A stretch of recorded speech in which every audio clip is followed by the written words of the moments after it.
out more about a business analyst mindset. And I think there's somebody here in town that can help me out. I have Yulia Kosarenko with me here, and she has been on my show before, a long time ago, about 2 or 3 years ago. And when we first chatted, she told me about the business analyst mindset. And she's written a book about the business analyst mindset, so we're going to talk a bit about that too. But before that, I have a few questions to ask Yulia. But first of all, thanks for being on the show. Thank you, Marcus. Great to be back, and always good to see you. Thank you. And Yulia's got an amazing YouTube channel out there. She also has a meetup group. And so I'll have her talk about her meetup groups. What's your meetup group all about? So it's really a mentorship circle, a mentorship group. And when I was thinking how I can help a business analyst, of course, you have YouTube videos and there is a book, but a lot of people struggle with taking that knowledge that they're reading books or in articles and interpreting it and applying it when they go to work. So you come to the office, you're faced with a challenge, and suddenly all that theory is just a theory, and you're not sure kind of where to grasp it, Right. So I decided, and when I was working as a BE team lead, I was always coaching and explaining how to do things. So I'll have this junior analyst, and I'll draw a diagram with them. I'll come to their meeting and then kind of talk to them after the meeting and break this down. So I figured that mentoring a business analyst about a particular task is really useful, but you cannot do it one-on-one. You're not going to reach a lot of people. So that was like a wild idea to try a mentorship group. I had no clue what will happen. And I started it, and it's been a year, and it's working. And basically, we take practical topics, we talk about them. So, I prepare material, I'll share slides, I'll share templates, handouts, but we discuss what could be a challenge, what would not work, like how would you handle it, and people share ideas. And I think that that's group mentorship and hearing from other people that actually makes it really valuable for others. They've got a whole slew of topics. Stakeholder management, user story mapping, It goes on and on. But you've also you've added 2 more sessions. So tell us about those sessions, what time slots they're in, what days of the week they are.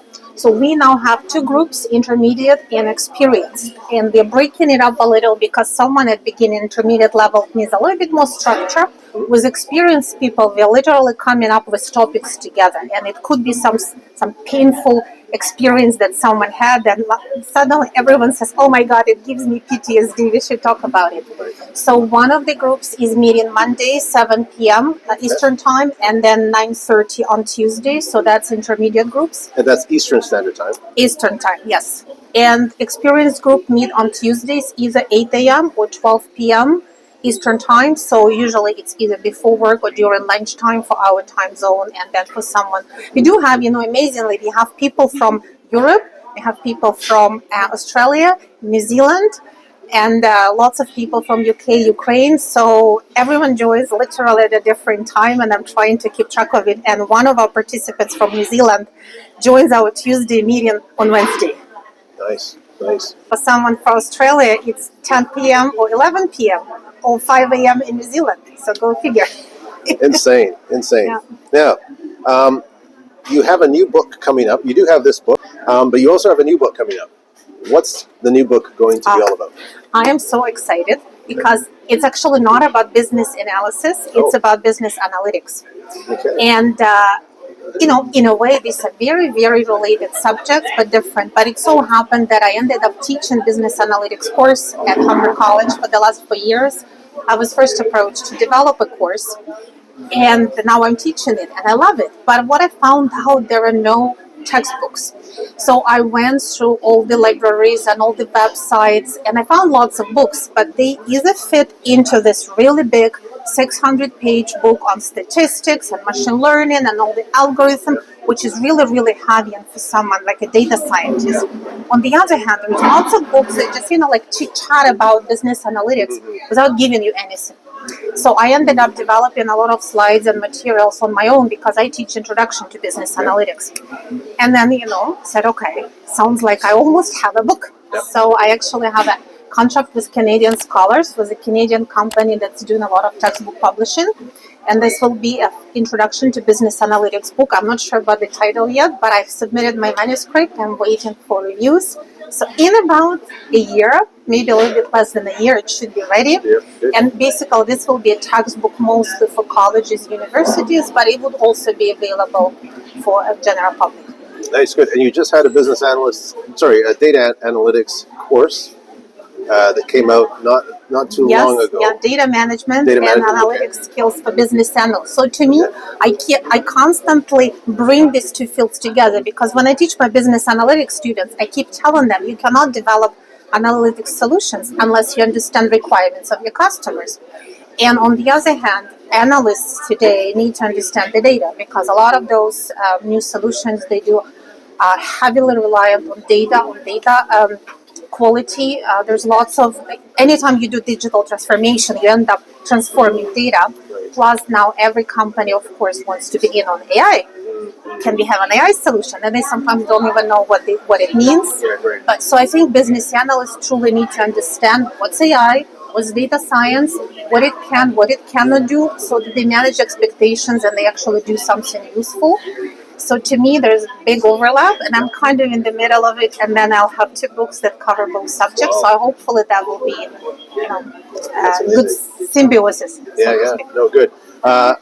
You do a lot of presentations. I've noticed you've been doing a lot of presentations at business analyst conferences, online, or IIBA chapters. What are some of the topics that you've been discussing at these presentations? Yeah.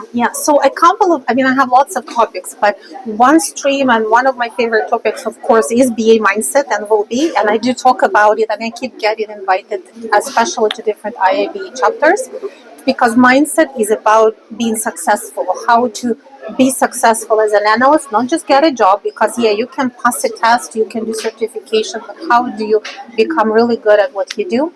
The other type of presentation is more introductory, like what is business analysis about, how to pivot your career to business analysis, how do you know this is the right job for you? I get a lot of those questions. The third one I would say is this intersection of business analysis with data and analytics. Where do they touch? How one helps the other and the other way around. So lately I've been doing some presentations about what business analysts need to know about AI, what skills do they need, what it really means, and how you implement it in a real company. Not necessarily at one of those big five, but in a typical company, in a bank, insurance company, manufacturing business, how does AI play into them becoming more efficient? Any tips? One tip? Well, one tip, don't think that AI is omnipotent. Okay. And generative AI that everybody has this hype about is not the same as solving, I would say, business problems. A lot of solving of business problems is about data mining and machine learning from the data, which will never be successful unless you have good, clean data and good understanding of the data. So what is data? How to manage your data properly, data governance, data quality. These are like fundamentals, and you cannot really have successful solution without it. So you still have to go back to the basics and understand the data. Then you can consider some AI solutions. All about the data. Yeah. Actually, talking about business analyst mindset, at the back of her book, she's got a list of 12 items that focus on business analyst mindset. So if you do a search, Google search for business analyst, a profession and a mindset online, you can probably take a look at the back cover. For example, the first one is focus on business. Second one is solve the right problem. The 12th one is learn, adapt, and thrive. So these are 12 things that make up the business analyst mindset. Thought I would just mention that. Thank you. You're welcome. Now, I thought I would ask a couple of questions. Yeah, go ahead. We're going to ask a question from your book, but let's ask about user story mapping first, which isn't in the book. What is a user story map? Why do we need it? Why is it so important for business analysts? Yeah, I think it's a really good tool that came about more because we started to use user stories and agile approach to business analysis and to product development. Because in a way, user story mapping is one of the ways to do functional decomposition.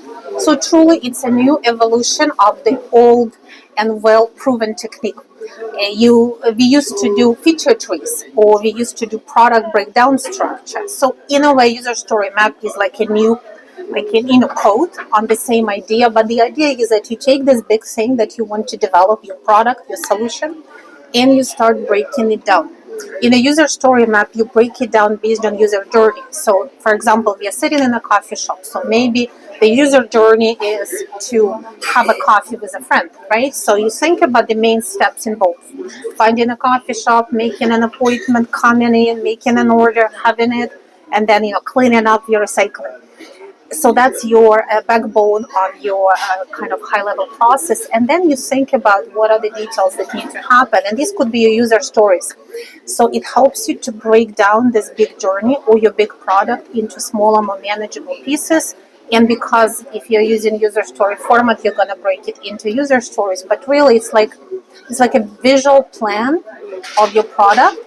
And the most amazing thing to me is that, and what is important for business analysts is that it helps you plan business analysis. And I think this is what a lot of BAs struggle with, how to plan their BA work, how to break down this requirements analysis into smaller pieces. Okay. Now, we were talking earlier about Tim Hortons. This is where we are at Tim Hortons. And I noticed that there are 10 people working behind the counter. And we want to be able to apply a customer journey to this, or a user story map to this. And I noticed that with 10 people behind the counter, there's only one person at the cash register. And here I was waiting a long time to be served.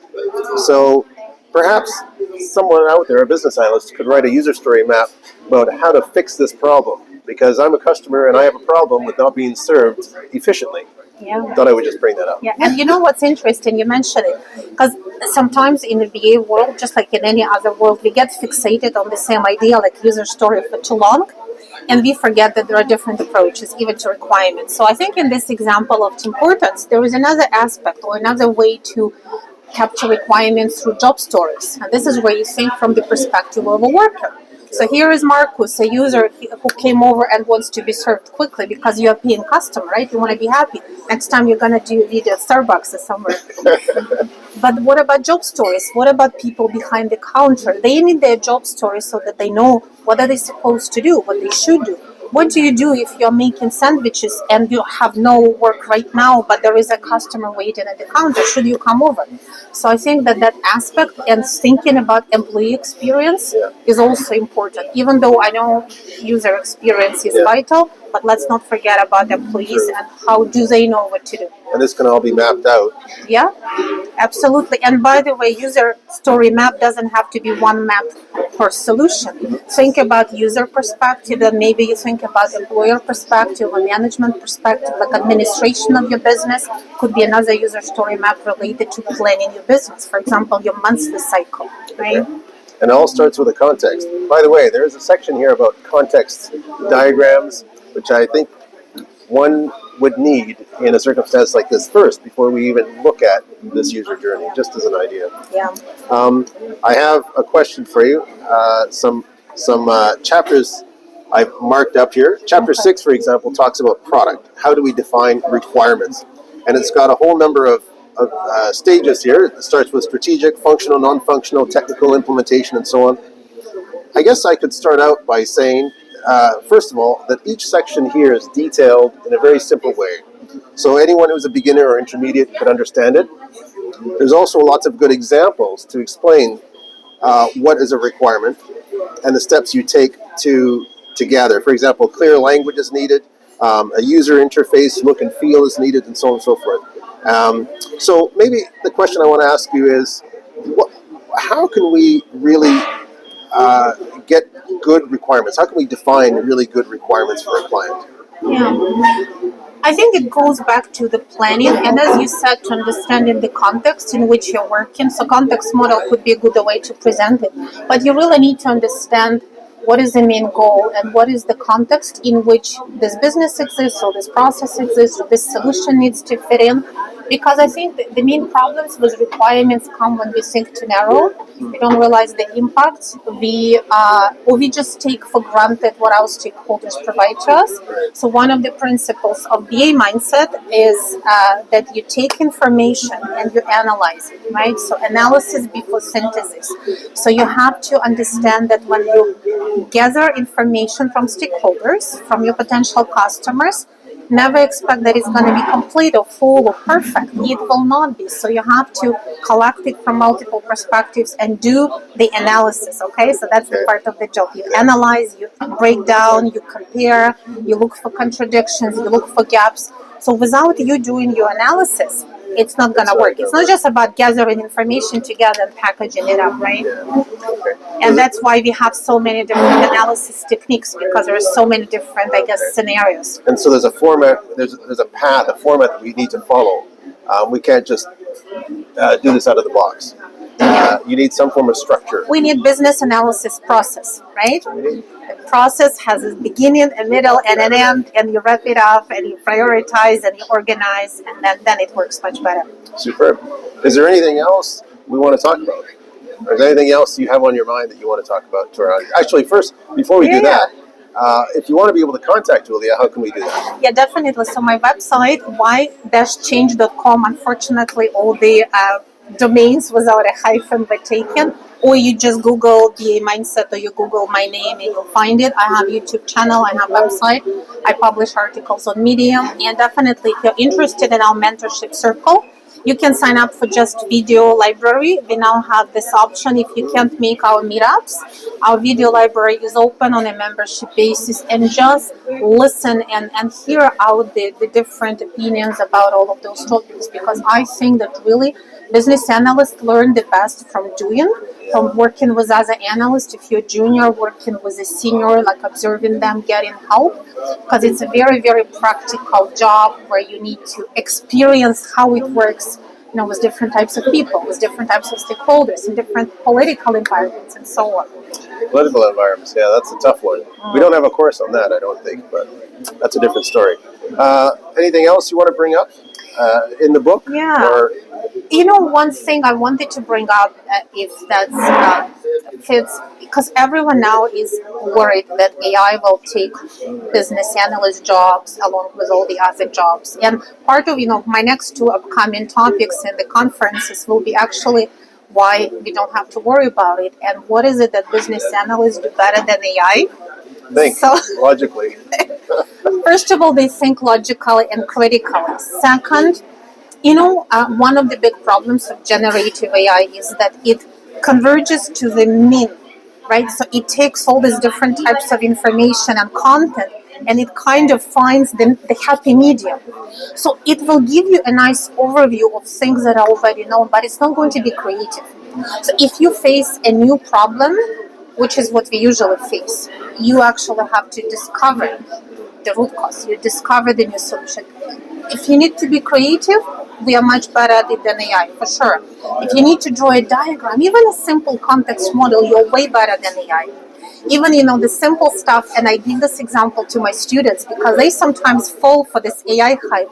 If you tell AI, for example, you take Midjourney or any other image generating thing, you say, generate me a picture without something. It just doesn't get it. It doesn't get the instructions. And the recent example I saw was this big room with a small elephant in it. And that was the result of giving explicit instructions. Please show me a picture of a room with no elephant in it. And it didn't get it. So there are so many things that this AI algorithm don't get. We are better than them creatively, and we are better at people relationships. Because a big part of what we do is social activities, engaging people, is making people more comfortable on a project, helping them understand what they are supposed to do, right? Because sometimes stakeholders don't understand what's their role, right? What do you want from me? So engaging people, creating relationships, we do it much better. So honestly, I think, we may use AI tools for productivity, but I don't think they're going to replace us doing analysis anytime soon. Even if we use it to do data analysis first, which is a good idea, we still have to verify, validate, and make sure, So I would say that take the best from it and learn about it. The more you learn, the better your job security. And you don't want to be solely reliant on just AI. For example, I asked ChatGPT to draw me a graph, and I gave it some specs. It did draw me a great graph. It was about digital transformation, and it put in the steps, but it garbled the language so that some was in English, some was in rearranged letters. It didn't really kind of get it. Yeah. So I had to be more specific, I think. And this is a perfect example that in some cases, it just can't work. But think about all that energy you're spending on I trying know. to be more specific to force ChatGPT to what you want. You might as well do it. Yeah. And the other thing is that, and I've seen some research on it already, how students who use generative AI a lot, they start to lose on their critical thinking. And that's a problem, I think, because we start to rely on something too much. We stop thinking. Yeah. We stop remembering things. We stop criticizing. So I think we may be in danger of, I guess, forgetting how to think critically, which is going to be a really bad idea, right? Because AI hallucinates, right? So it makes up stories. And it does. It does. It will never admit that I don't know, which is really weird. Sometimes it'll say, I don't understand, I need a bit more detail, something like that. But you're right. If it doesn't know, sometimes it makes up these stories. And a lot of people got into a lot of trouble by trusting ChatGPT and not verifying the sources, right? Because it just basically makes things up.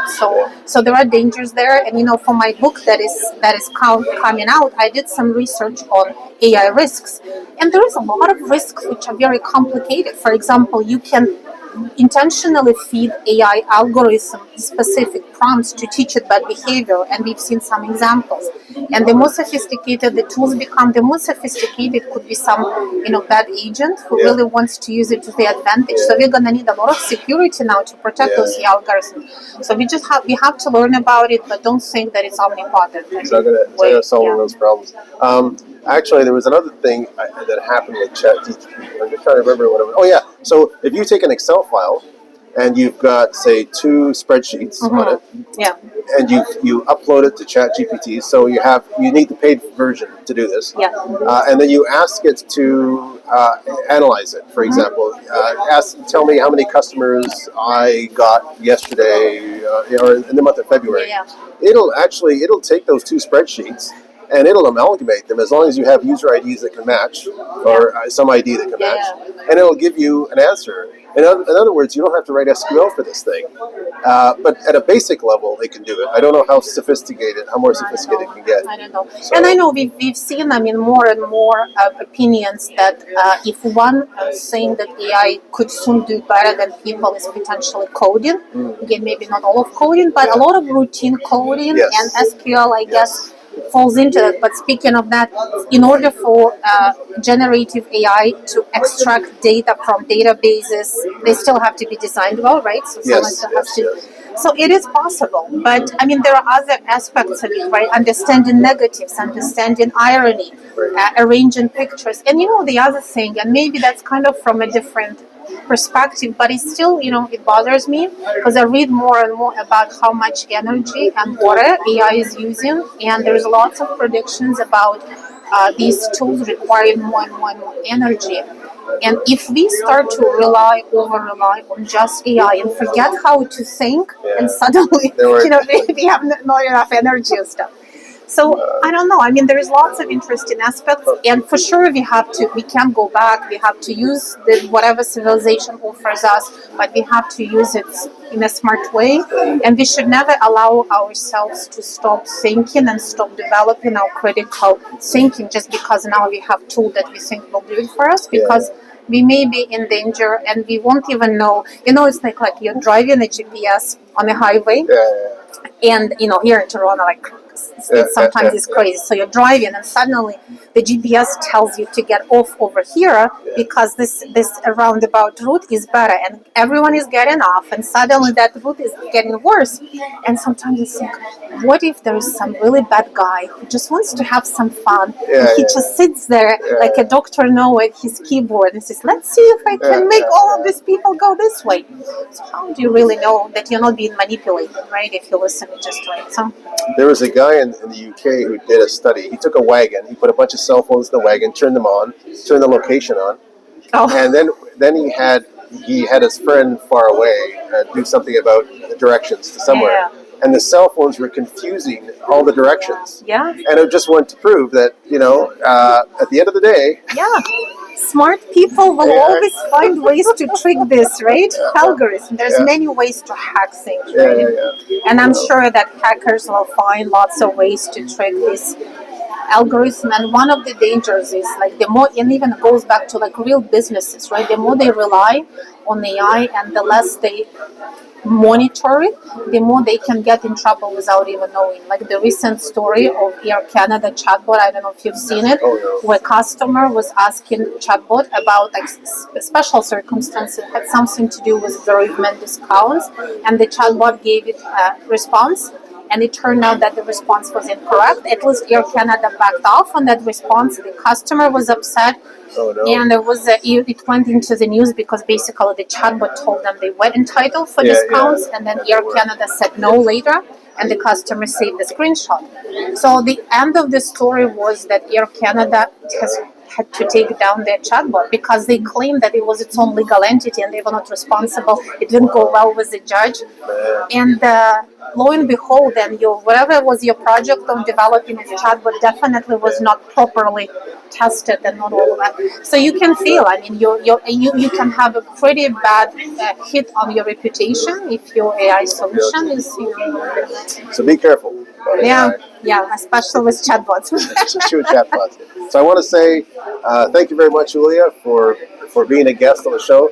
And I've moved around. I'm actually doing some live interviews like I've done here. And I drove all the way from Calgary 3 days just to visit Yulia. Now I got to drive back 3 more days. So oh my God. It's been tough. Marcus, I'm looking forward to all of your other videos as well. Thank you very much. All right. Thank you. Thank you. You're welcome. It was great. Awesome.